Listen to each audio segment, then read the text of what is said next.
Good morning, guitar players. Here we are, it's Thursday morning. My name is Ellen Britton. Maybe you already know that, but just in case you... Every Thursday morning at 9:45 Central Time, I'm here doing a Facebook Live mini guitar lesson. Just a couple minutes.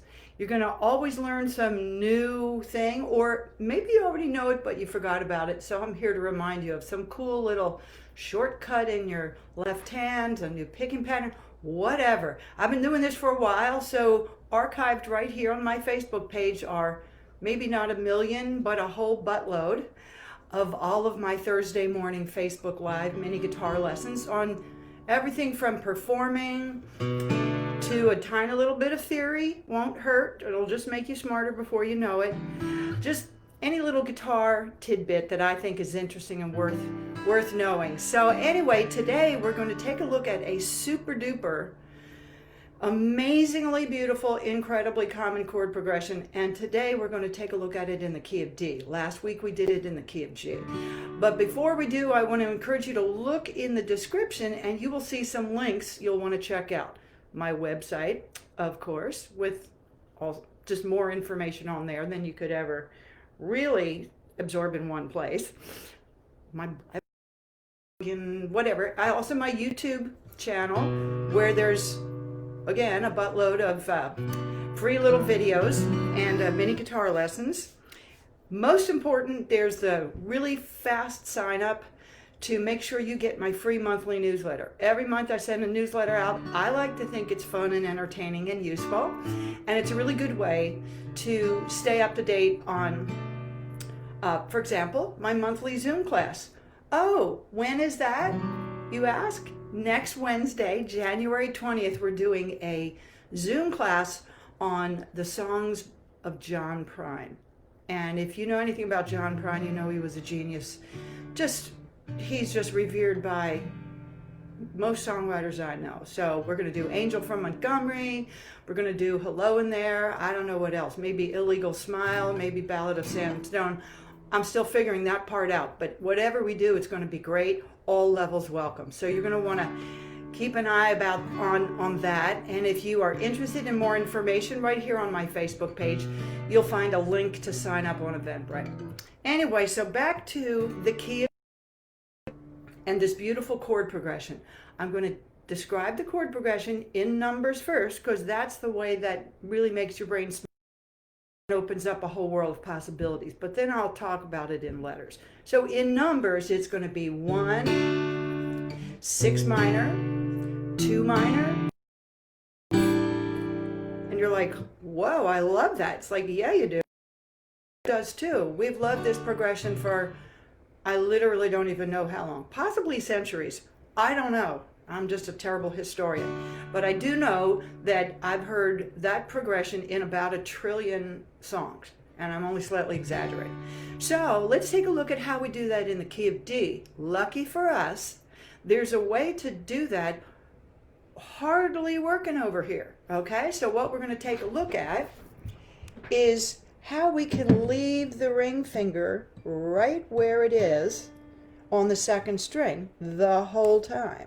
Okay, so let's take a look. I'm going to try and adjust this so you can see my fingers clearly.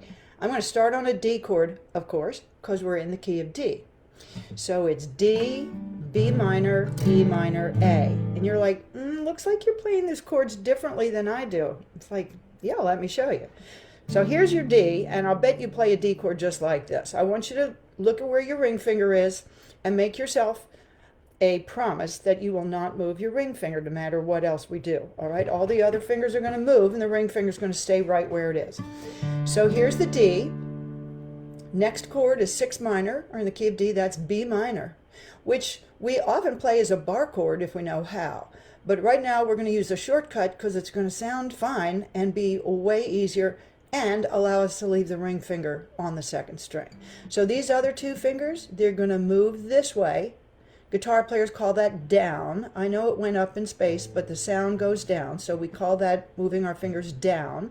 Index finger on the 5th string, middle finger on the 3rd. So yeah, that's a kind of a shortcut lazy B minor.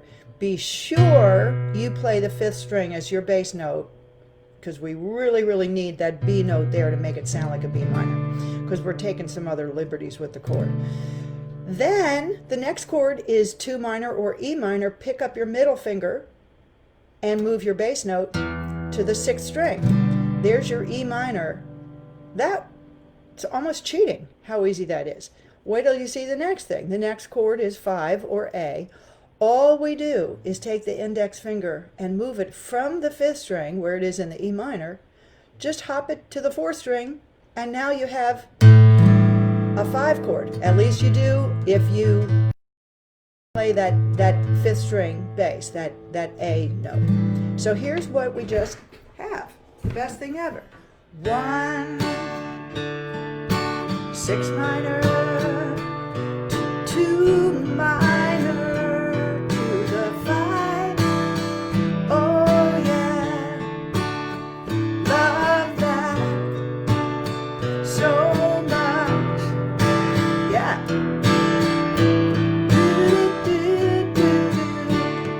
I mean, if you can't write a song with that, you songwriters, I don't know what, you need to get more sleep or more exercise or something. That just makes me want to do that about 500 times in a row, or at least 16, okay? Which is enough to get your song started, all right? So just don't forget that the ring finger never moves. It's not like it's going to ruin everything if you move it. It's just going to be a question of working harder than you need to, okay? And by the way, it is not an accident that note is a D note. Oh, is that a coincidence that we're in the key of D? No, it's not. So that note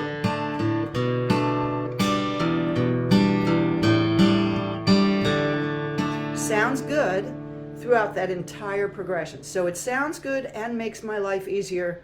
I would like to live there for the rest of my life. Easy, beautiful. What else is there?